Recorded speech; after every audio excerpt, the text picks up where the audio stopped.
Meus queridos irmãos e irmãs, vamos abrir a Bíblia no Evangelho segundo Marcos, no capítulo, que é o capítulo 14, achou? Versículos 51 e 52. Marcos, capítulo 14, versículos 51 e 52. Apenas 2 versículos.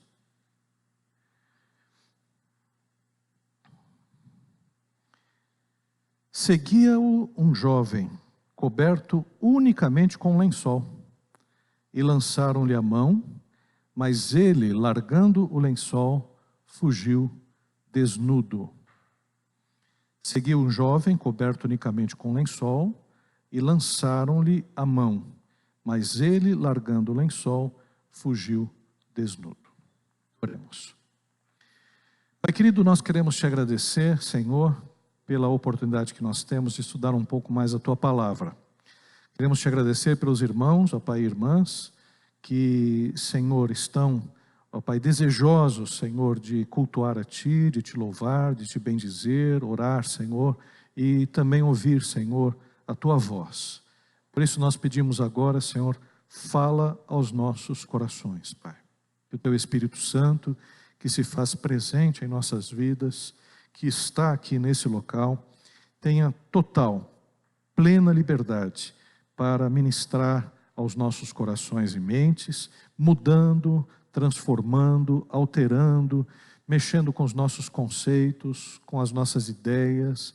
Senhor, nós estamos aqui, Senhor, com o Espírito, Senhor, propício a Ti, Pai, para que Tu estejas, Senhor, imprimindo a Tua palavra em nosso coração.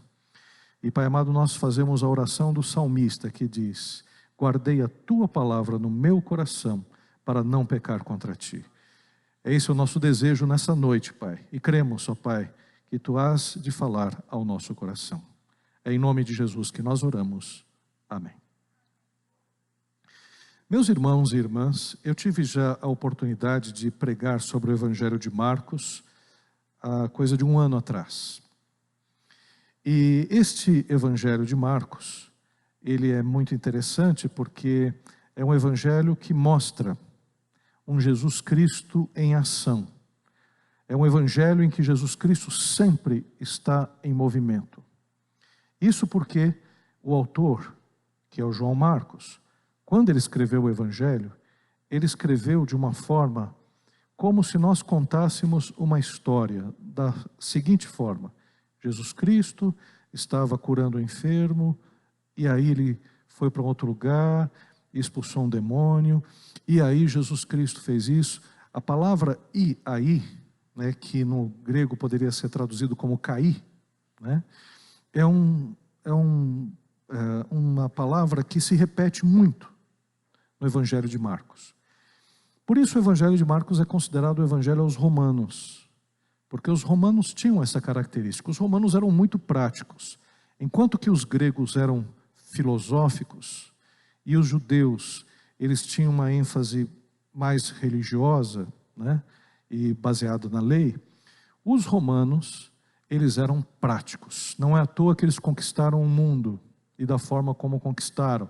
Um império que durou muitos anos, né? E também um império que foi o império que conquistou toda a Europa e parte da África e parte da Ásia. Mas o que eu quero falar hoje é sobre um personagem que está oculto nesses 2 versículos. E como nós estamos falando sobre alguns personagens da Bíblia, tanto no Novo Testamento como no Antigo Testamento, eu quero falar sobre esse personagem oculto. A expressão "cai o pano" indica o fim de um ato ou o final de uma apresentação teatral. Tem um livro da Agatha Christie, chamado "Cai o pano", que mostra o fim da vida de um dos principais detetives da Agatha Christie, que era o Mr. Poirot. E justamente fala sobre a morte dele. né, que ele era um grande detetive, descobriu vários assassinatos. E esse livro, Caio Pano, é justamente o que fala sobre o fim da vida dele. E quando a gente fala sobre Caio Pano, quem já foi num teatro viu, né, que a cortina é utilizada sempre, né, para encerrar as sessões, um ato entre outro ato. E na história desse jovem, que trajava apenas um lençol, possivelmente significou o fim de um episódio, que possivelmente significou o fim de um episódio, que marcou sua vida, e não o fim dela. Esse jovem, ele estava numa situação extremamente difícil, extremamente complicada. Ele está envolvido num dos assuntos mais importantes da vida de alguém, da humanidade, que foi justamente quando Jesus Cristo foi preso no Getsêmani, e ele simplesmente, ele perdeu o seu lençol, ou a sua túnica de linho, para fugir de ser preso e de ser morto. Agora, o que esse texto, de 2 versículos, diz para a gente? Sabendo que a Bíblia é inspirada e totalmente útil para o nosso ensino, o que esse jovem misterioso pode nos ensinar com esse incidente? Qual que é o contexto da passagem? Eu coloquei aqui uma imagem para a gente ver. Essa imagem tá difícil de vocês perceberem, mas ao centro da imagem nós temos Judas beijando a Jesus. Temos um soldado romano que está afastando um pouco Judas e vai agora aprisionar Jesus. Temos a cena de Pedro lutando contra um outro soldado que é o Malco. E também temos um jovem que está tentando fugir, e o soldado romano consegue pegar apenas as suas vestes. Eu achei essa cena muito interessante, porque ela resume o que o texto bíblico está dizendo. Jesus Cristo foi ao Getsêmani, ele convidou os seus apóstolos mais chegados, Pedro, Tiago e João, para orarem com ele. E a gente lembra que nessa passagem, Jesus Cristo estava orando, intensamente orava. Ele orava porque sabia que ele ia passar um momento difícil da vida dele. Ele seria crucificado, ele receberia sobre si toda a nossa culpa, todos os nossos pecados. Seria considerado maldito, porque a Bíblia diz: maldito aquele que é pendurado no madeiro. E também significaria um afastamento de Deus e Jesus Cristo, porque na cruz do Calvário, quando Jesus Cristo morreu e ele recebeu toda a nossa culpa, né, a gente vê que Jesus clama: Deus meu, por que desamparaste? Foi a primeira experiência de Jesus Cristo, o Filho, de separação do Pai. Então Jesus Cristo, ele sabia que iria passar por isso, mas Jesus Cristo, como homem, homem perfeito, homem sem pecado, mas homem que sentia dores, que sentia medo, que sentia depressão, ele, na oração, ele estava buscando forças de Deus para vencer essa situação. E até mesmo na oração, ele disse: Senhor, se possível, afasta de mim esse cálice. Ele fez essa oração, mas ao mesmo tempo, a oração de um homem que não queria ser morto, porque quem quer ser morto? E da pior forma possível, porque a gente está falando sobre crucificação. A crucificação é um linchamento. Aliás, Jesus Cristo não apenas foi crucificado, mas ele foi esbofeteado. Colocaram sobre a sua cabeça uma coroa de espinhos e ainda bateram na sua cabeça, cravando mais os espinhos na sua cabeça. Depois ele recebeu açoites. E não foi um açoite qualquer, com um chicote qualquer. Foi com aqueles chicotes que têm ossos amarrados, né? Justamente para dilacerar a carne. Então Jesus Cristo foi terrivelmente açoitado. E depois de linchado, né, um linchamento que aconteceu com Jesus, ele ainda teve que carregar a cruz, não aguentou carregar a cruz, foi necessário que Simão o Cirineu pudesse auxiliá-lo, obrigado pelos romanos.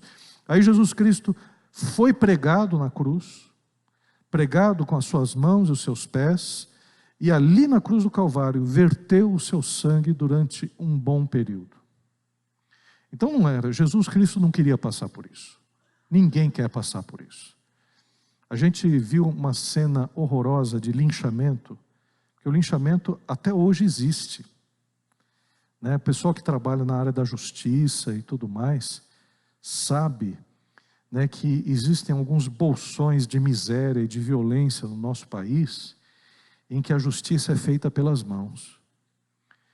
E um caso que chamou a atenção, porque mesmo que a pessoa sendo culpada, o linchamento é bárbaro, mas foi o caso daquela senhora, que ela foi lá no Guarujá, foi numa favela, pessoal muito simples, e ela foi confundida com uma mulher que estava raptando crianças.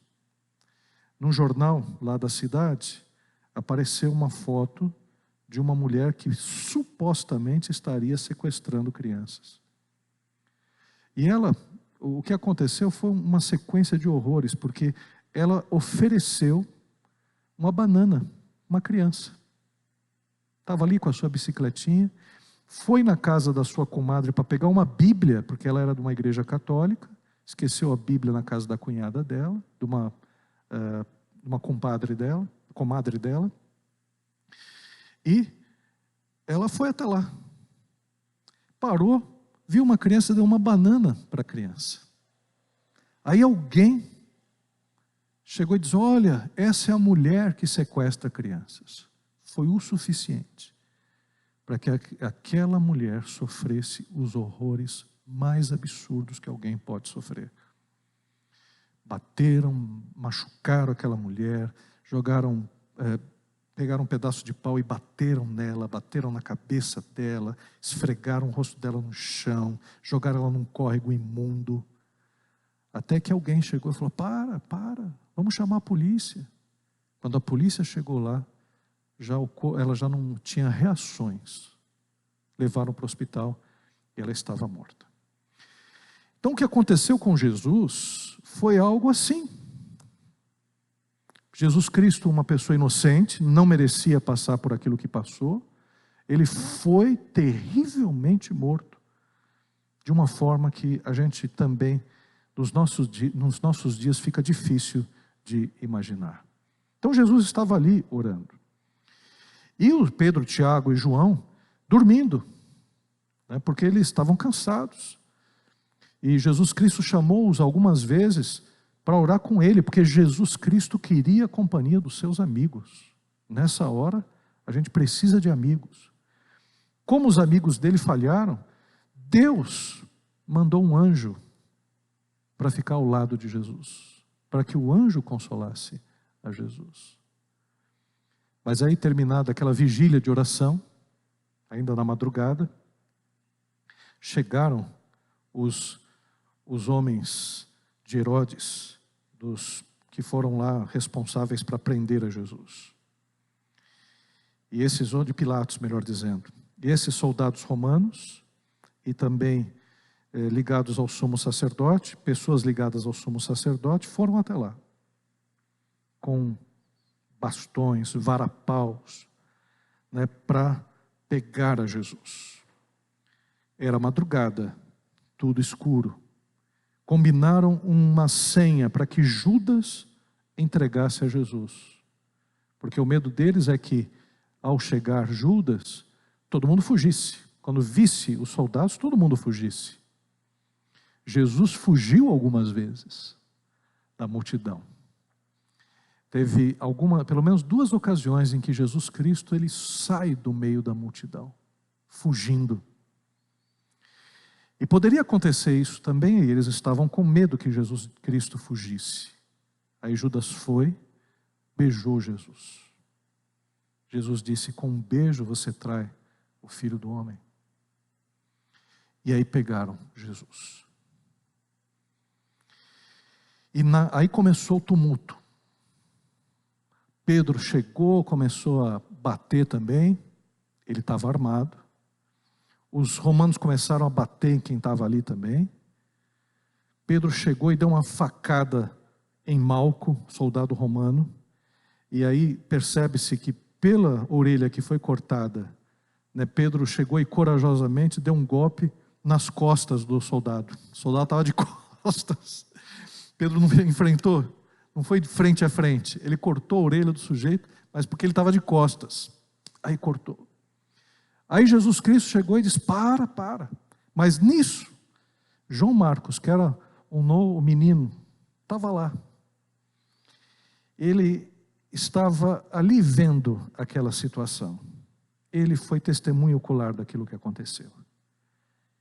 E ele, como todo menino, todo jovem esperto que é, quando viu a confusão, fugiu.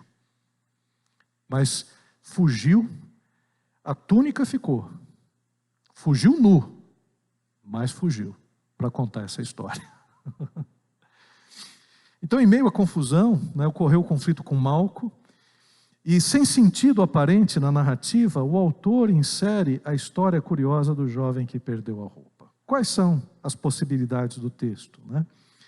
Eu já adiantei, muitos comentaristas entendem que o texto é uma menção indireta do próprio autor na cena, o que justificaria sua menção. O jovem com roupa de linho ou lençol seria João Marcos, que, sabendo que procuravam Jesus, possivelmente foi ao seu encontro da maneira como estava vestido. Então, naquele local, né, a gente costuma pensar apenas na figura de Pedro, Tiago e João, que estavam com Jesus no Getsêmani. Mas tinha pelo menos um quarto elemento, uma quarta pessoa, que foi João Marcos. Alguns acreditam que talvez ele tenha ficado sabendo do que estava acontecendo, que alguns soldados estavam indo na direção do Getsêmani. Ele correu, talvez, para avisar. Ou ele correu simplesmente para estar com Jesus e com os apóstolos. Mas o fato é que, quando a coisa apertou, ele correu. A palavra lençol é traduzida por alguns por túnica de linho. E se assim for, nós temos um jovem de uma família abastada, que parece ser o caso de João Marcos. João Marcos é parente de Barnabé. E a gente pode perceber que Barnabé era uma pessoa de posses. Agora, o que a gente pode ver a partir desse texto? Talvez João Marcos pudesse significar para a gente, nós que estamos aqui, um seguidor superficial.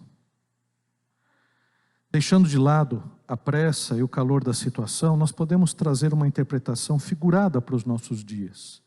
Da mesma forma que o jovem estava superficialmente vestido, muitos cristãos possuem uma fé deficiente. Estão vestidos de uma fé frágil. Tem uma capa de cristianismo. Tanto é que, quando a coisa apertou, nem João Marcos, nem Pedro, nem Tiago, nem João ficaram ali. Mesmo os apóstolos mostraram que eles não eram tão corajosos como pensavam. Não conseguiram defender Jesus até o final, como Pedro havia prometido. E como, evidentemente, os apóstolos queriam fazer também. E a gente percebe que existem muitos evangélicos, muitos cristãos, que na hora que a coisa aperta, negam a sua fé. Trocam a sua fé pelo dinheiro, trocam a sua fé pelo casamento, trocam a sua fé por um amor, por uma paixão, trocam a sua fé justamente por um pecado, porque são cristãos que estão superficialmente vestidos de fé. São cristãos até que apresentam uma certa moral, um moralismo, mas no fundo, esses cristãos, eles apenas têm um verniz religioso. Eu vejo com tanta tristeza, às vezes, uma pessoa que está tão firme na igreja e começa a namorar uma pessoa que não tem a mesma fé. A princípio até transmite aspectos da fé a essa pessoa. Mas depois, para manter o seu relacionamento, manter o seu namoro, manter o noivado e chegar até o casamento, nega a sua fé, nega o seu Deus. E eu vi isso várias vezes. E com tristeza nós vemos porque, afinal de contas, aquele que se é discípulo de Cristo, Jesus Cristo diz que é para a gente carregar a nossa cruz. Vem e segue-me. E a ideia é justamente, aquele que não carregar a sua cruz não é digno dele. Então o Evangelho envolve escolhas, o Evangelho envolve decisões, o Evangelho envolve tomada de posição. E se a gente não está disposto a isso, nós não somos de fato cristãos, porque aquele que é cristão, ele vive o Evangelho de Cristo Jesus. Um outro aspecto que nós vemos, uma fé que é superficial, não suporta a adversidade. Diante da perseguição dos soldados, o jovem fugiu, deixou Jesus sozinho, tendo sua nudez exposta para os demais. E é isso que acontece mesmo. Quando a sua fé é superficial, uma hora a sua nudez aparece. Quer dizer, quem na verdade você é, aparece. A gente não consegue sustentar uma mentira. Se tem uma coisa que não dá para a gente sustentar, é o engano e é a mentira. A mentira sempre é descoberta, sempre. Em qualquer momento, em qualquer hora, a verdade vem à tona. A verdade não, a verdade permanece. Aquilo que você diz é e acabou. Então, não adianta a gente viver também uma mentira, faz com que na hora da adversidade, ela venha à tona, mostrando a nossa fraqueza, mostrando que a nossa fé cristã é apenas baseada em ritos religiosos, fórmulas mágicas, experiências místicas, e tudo isso não subsiste diante das duras perseguições. Então não adianta você fazer campanha disso, campanha daquilo, não adianta você comprar carnê, como alguns fazem aí, vendendo o céu e vendendo bênçãos. Não adianta. Não adianta você ser batizado várias vezes, como um sujeito, um dia eu encontrei um sujeito que falou que foi batizado 7 vezes. Eu falei, mas para que tanto, rapaz? Basta uma vez só. Eu falei, não, é para confirmar. Quantas vezes ele vai confirmar esse batismo? 7 vezes, né? Não adianta esse tipo de ação. O que nós podemos ver é que, na verdade, não perdura esta fé diante das tentações. E foi o que aconteceu com João Marcos. Era um menino, um jovem, que evidentemente não tinha essa firmeza no Senhor, como também os apóstolos não tiveram. Mas eu quero falar mais sobre João Marcos agora. Ele teve uma nova chance. Se nós considerarmos que esse jovem era então João Marcos, nós temos uma ótima notícia, mas uma ótima notícia mesmo. Porque Marcos, ele deu a volta por cima. Ele fugiu dessa perseguição. Mas, por exemplo, em Atos, no capítulo 12, ele entra na primeira viagem missionária. Está ele, Marcos, Barnabé e Paulo. E vão para a primeira viagem missionária. Começam a evangelizar as pessoas. E andar com Paulo e Barnabé não era fácil. Se você ler a primeira viagem missionária, você vai perceber que Paulo e Barnabé são desafiados a todo instante pelos judeus. Eles têm que fugir de algumas situações para não serem apedrejados, né? E João Marcos está ali com eles. Ele era menor do que eles, mais novo do que eles. E certamente estava apavorado com essa situação. O que acontece com João Marcos? João Marcos, no meio da primeira viagem missionária, na Panfilha, ele desiste. volta para casa. Não aguentou. Não aguentou o trabalho missionário. E muitos são assim. Num primeiro momento, o trabalho missionário assusta. Fazer a obra do Senhor às vezes assusta, porque vem a contrariedade, vem a família, vem os problemas, né? A pessoa, ela fica muitas vezes, se sente vulnerável em relação a isso. Então, novamente, o João Marcos, ele acaba errando. Aí tem a segunda viagem missionária. Na segunda viagem missionária, Paulo e Barnabé estão ali, né, já fazendo a estratégia para ver as cidades que vão viajar, e Barnabé falou, vamos levar Marcos.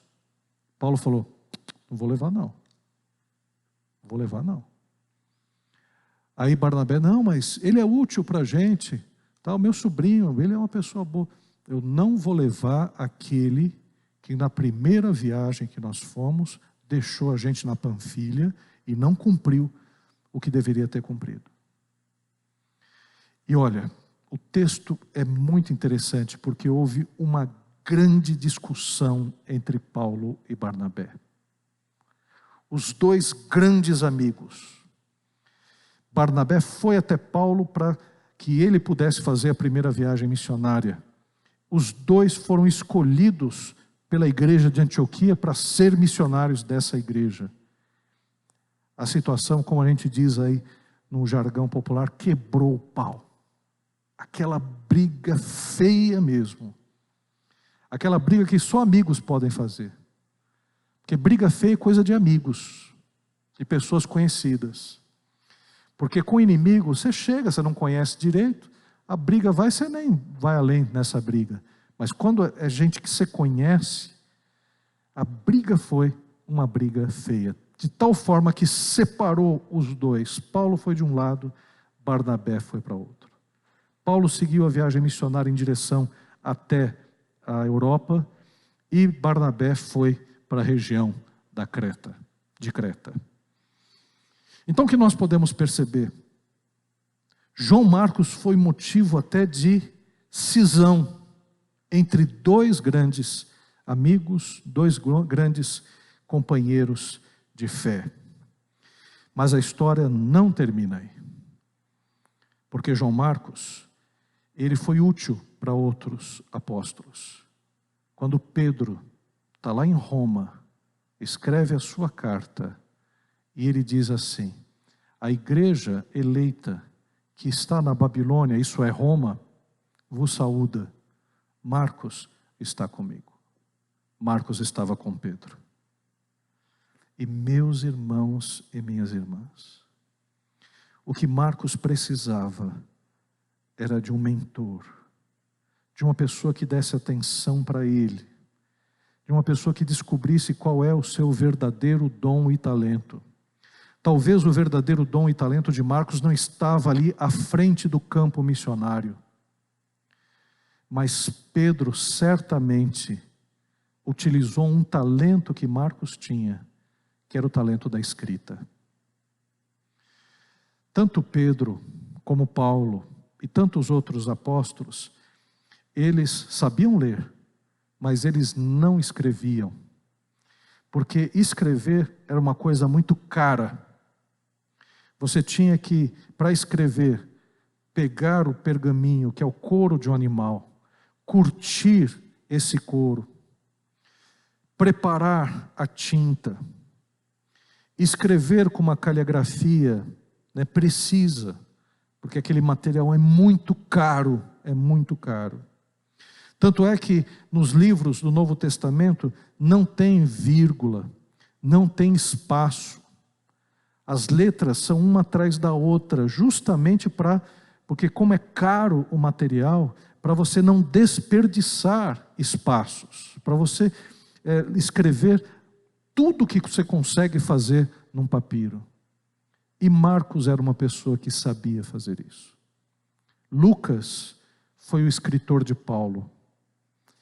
Tércio foi o escritor de Paulo. E Marcos foi o escritor de Pedro, dessas cartas que Pedro está escrevendo. Mas não somente isso, irmãos.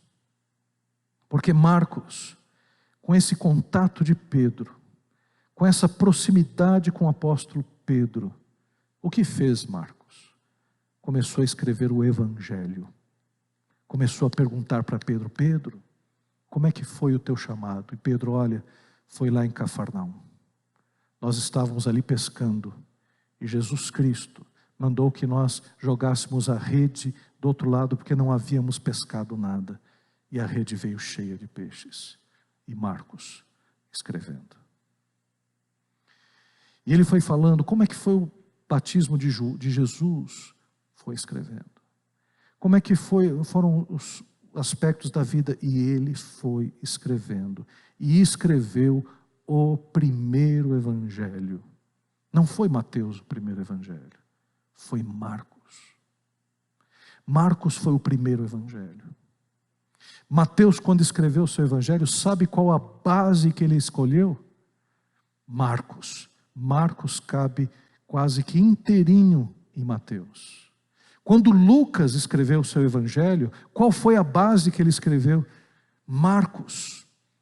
Porque Lucas pegou o evangelho de Marcos e acrescentou outros aspectos relacionados à fé cristã. Então Marcos inaugura um novo tipo literário. Até em relação ao aspecto literário, Marcos se torna original. Porque Marcos não escreve uma biografia. Ele não fala de todos os detalhes de Jesus. Como os outros evangelhos também não vão falar de todos os detalhes de Jesus. Aliás, Marcos começa no chamado de Jesus. Quando Jesus Cristo, ele vai ser batizado e começa a chamar os outros discípulos. Lucas começa no nascimento, mas dos 12 depois fala de Jesus Cristo lá no templo com os sacerdotes, mas dos 12 aos 30 anos, ele também não fala da vida de Jesus. Os evangelhos silenciam grande parte da vida de Jesus, porque o evangelho não é uma biografia. O evangelho são as boas novas de salvação em Cristo Jesus. Marcos escreveu aquilo que era necessário para que hoje nós abríssemos a Bíblia e reconhecêssemos que Jesus Cristo é o nosso Salvador. A mensagem de Marcos é chegado a vós o reino de Deus, porque Jesus chega a nós. É chegado o reino. Eu acho interessante porque essa ideia de é chegado ao reino, teve alguns cristãos que subiram numa favela lá no Rio de Janeiro, lá no morro, e tinha uma senhora que não podia mais andar. E ela chegou, foi atendida por esses cristãos que começaram a conversar com ela, evangelizá-la, e eles perguntaram para ela: o que a senhora gostaria? Aí ela olhou para eles e falou: ó, filhos, não queria muita coisa não, mas se vocês pudessem trazer um sorvetinho, eu ia gostar muito. Desceram o morro, foram lá embaixo, compraram aqueles potes de sorvete para ela, levaram o sorvete, quase derretendo, mas levaram o sorvete lá em cima do morro, e aquela mulher chegou: oh, graças a Deus, Deus chegou aqui, Deus me abençoou. E uma coisa interessante nessa história, depois eles evangelizaram a senhora, ela ouviu o evangelho, aceitou a Jesus, porque o reino de Deus, quando é chegado, ele traz alegria para as pessoas, ele abençoa as vidas, traz libertação, traz transformação, traz mudança. E o evangelho é isso. O evangelho é justamente para que a gente possa ter a nossa vida mudada, que o reino de Deus entre na nossa vida. E Marcos foi o primeiro que escreveu um evangelho. E motivados por isso, os outros escreveram. Lucas escreveu, Mateus escreveu, e o último autor dos evangelhos, João, também escreveu. Então o que nós podemos perceber é que a vida de João Marcos, aquele jovenzinho, Aquele jovem que perdeu a túnica, agora era uma pessoa que estava escrevendo um texto que foi inserido na Bíblia Sagrada, que serviria de salvação para milhões de pessoas. Agora, não somente isso. O apóstolo Paulo, em 2 Timóteo, no capítulo 4, ele diz assim para Timóteo: Timóteo,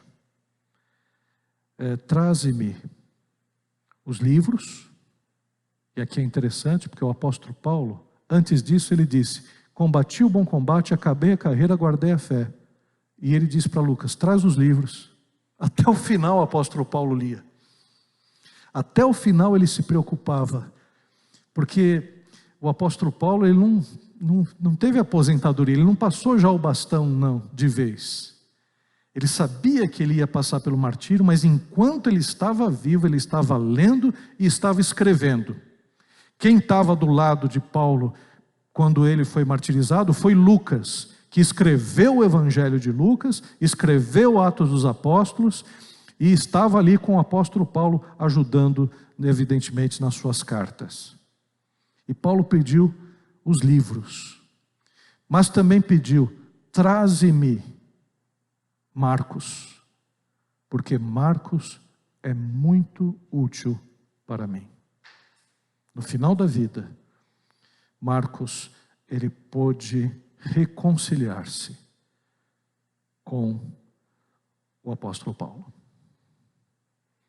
Você sabe o que a gente vê na vida cristã? Uma das coisas lindas do Evangelho de Cristo é a palavra reconciliação.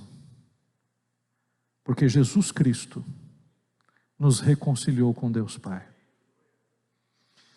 E nós também nos reconciliamos uns com os outros. Eu não sei se você já teve essa experiência, mas deve ter tido. A primeira experiência todos tiveram, de brigar com alguém. De brigar com alguém. De rachar. De desejar nunca mais ver essa pessoa.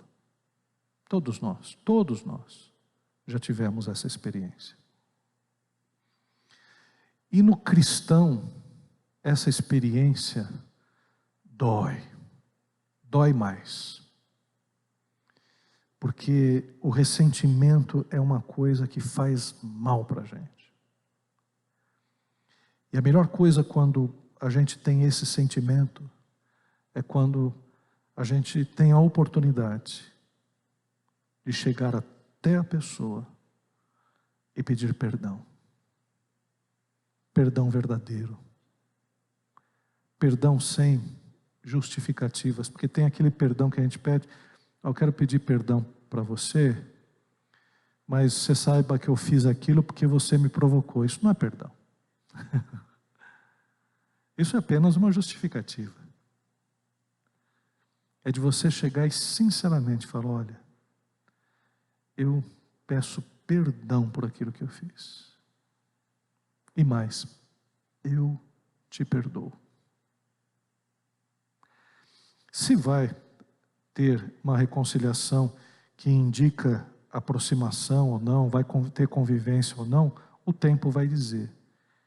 Mas que esse momento seja verdadeiro no nosso coração. E é um peso. Ainda mais se você está lidando com outra pessoa que é cristã também. Eu fico imaginando o apóstolo Paulo e Barnabé, quando o texto não fala, eles se reconciliaram. Me fico imaginando Paulo e Marcos numa reconciliação. Então Paulo se reconciliou com João Marcos. E ele disse que Marcos era muito útil. Existe a possibilidade de mudança de atitude e da gente reescrever a nossa história. Então, eu confesso para os irmãos que quando eu conheço o Evangelho desde muito cedo, eu convivi com a minha avó que orava, pedindo pela família, Participei de escola bíblica dominical desde muito cedo. E confesso que teve um período na minha vida que eu apenas tinha um verniz religioso. Estava na igreja, mas propriamente ainda amava o mundo. Tinha um pé em duas canoas. Ficava numa situação muito ruim. Não era um grande pecador. Sabia dos limites que tinha que ter, porque tinha medo de ser condenado nas Escrituras Sagradas. Mas, no entanto, cometi erros. E neguei a Cristo Jesus, não tacitamente, verbalmente, mas através dos meus atos. Para ser aceito com os amigos do bairro, para ser aceito com os amigos da escola. Eu fiz concessões.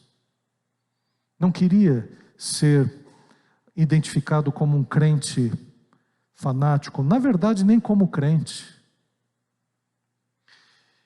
Até que essa situação insustentável de tentar viver uma vida dupla, tendo uma vida lá fora e uma vida na igreja, chegou ao seu limite.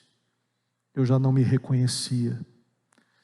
Eu já fiquei com medo, porque não era mais uma pessoa que poderia ser chamada de cristã.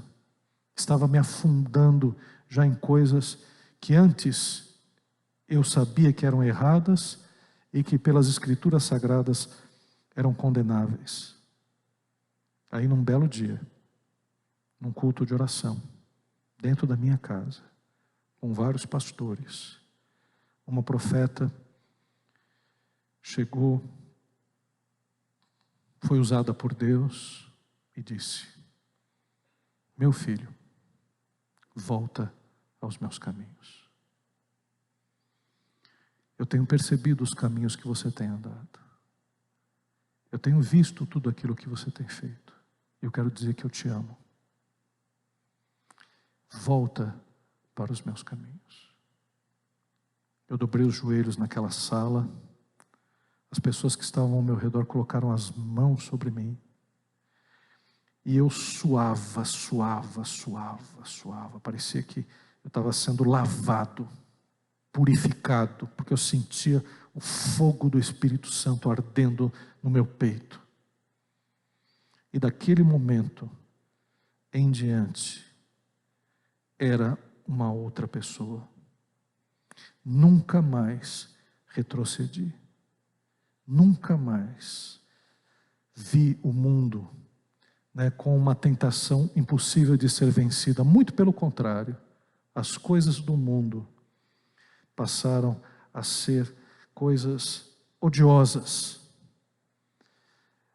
Os pecados passaram a ser cada vez mais, uma sintonia cada vez mais fina. E a presença do Espírito Santo de Deus na minha vida fazia com que eu me afastasse cada vez mais das coisas do mundo. Cheguei para os meus amigos da rua, tinha uma série de coisas que me atrapalhavam na fé naquela época. E disse: olha, eu estou fora. Tinha alguns amigos que chegavam e me convidavam: Maurício, vamos lá, tal, vamos no barzinho. Não. Eu comecei a convidá-los para ir para a igreja. E convidei para eles para a igreja. Alguns foram, alguns não foram. E os amigos foram abandonando. Alguns deles. Hoje, eu sou chamado para fazer o velório dos pais deles. Sou chamado para aconselhamento. Sou chamado para dar conselhos no relacionamento deles. De amigos meus que sabem que hoje eu sou pastor. Então o que nós podemos perceber é que existe jeito para a gente.